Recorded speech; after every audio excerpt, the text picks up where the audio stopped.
గత కొద్ది సంవత్సరాలుగా ఉమ్మడి చిత్తూరు జిల్లా పరిధిలో ఏనుగులు సంచరిస్తూ స్థానికంగా ఉన్న పంటలపై తమ దాడుల పరంపర కొనసాగిస్తున్న విషయం మనందరికీ తెలిసిందే.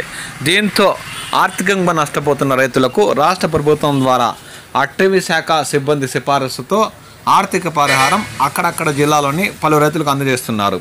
ఈ సందర్భంగా చిత్తూరు జిల్లా పుంగునూరు నియోజకవర్గ పరిధిలోని సోమల మండలం ఇరిగిపేంట పంచాయతీలో ఏనుగుల దాడుల పంట నష్టపోయిన రైతులకు సోమల మండల market committee chairman Srinivasulu Naidu చెక్కులు పంపిణీ చేశారు.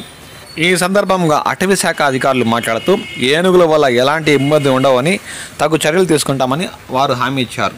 మీ పరిసర ప్రాంతాల్లో ఏనుగుల జడ కనిపిస్తే వెంటనే సమీపంలో ఉన్న అటవీ శాఖ అధికారులకు సమాచారం ఇవ్వాలని తక్షణమే వారు అక్కడ చేరుకొని పలు జాగ్రత్తలు తీసుకుని వాటిని దూర ప్రాంతాలకు తరమేసేందుకు తమ ప్రయత్నాలు కొనసాగిస్తారని ఈ సందర్భంగా వారు సూచించారు.